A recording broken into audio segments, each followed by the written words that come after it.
આ ઇલાકો વાદી અદ્દાસ છે.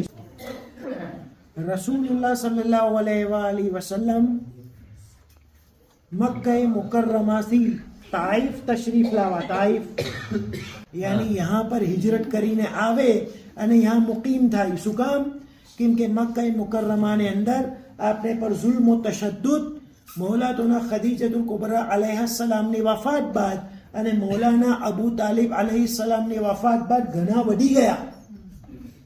જી મેં તમને ગઈકાલે હરમની અંદર કીધું, આ મારે પાછળ મિઝાબ ને બિલકુલ સામી બિલકુલ મુકાબલા પર દારુન નદવા હતું. યાદ છે કે નહીં? જે મીટિંગ પ્લેસ હતી જ્યાં આગળ પ્લાનિંગ થયું કે રસૂલુલ્લાહ સલ્લલ્લાહુ અલૈહિ વસલ્લમ પર હુમલો કરવામાં આવે. બરાબર છે? દારૂન નડવાને અંદર બધા ભેગા થયા તો એને અંદર ઇબલીસ આવો શેખની સુરતમાં, બુઢા ઇન્સાનની સુરતની અંદર ઇબલીસ બી આવીને બેસો દારૂન નડવામાં.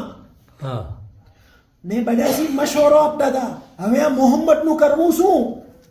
કોઈ કે એને સજા કરો, કોઈ કે એને कैद કરો, કોઈ કે એને મક્કાથી દેશ નિકાલ કરો.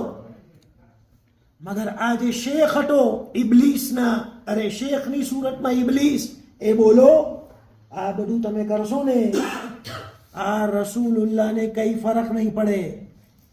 એ તો એની તબલીગ અલ્લાહના દીનના ફેલાવવાની ચીજ જારી જ રાખશે.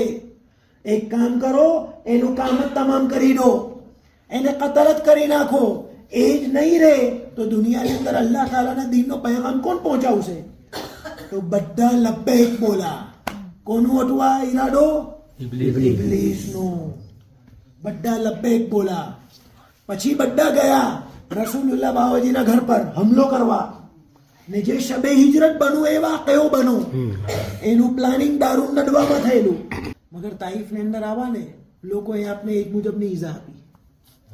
યહાં તક કે મોટા મોટા ઘરાનાના તાઇફના લોકો હતા તે જમાનામાં, એ લોકોએ એના છોકરાઓને કીધું કે જાઓ આ મોહમ્મદને જઈને કાંકરા મારો. તો તાઇફની અંદર આ લોકોના બચ્ચાઓને રસૂલુલ્લાહ સલ્લલ્લાહુ અલૈહિ વસલ્લમને કાંકરા મારા અને ઈજા પહોંચાવી. યહાં તક કે ઈજા પહોંચાવી કે આપને ખૂન જારી થયું. તો આપ તાઇફની અંદરથી નીકળીને આવા ઓડાસની આ જગા પર જ્યાં આગળ અંગૂરના બગીચા હતા, આજે બી અંગૂર યાં ઉગે છે, યાં ઓડાસના આ ઇલાકામાં આવા અને પનાહ લીધી.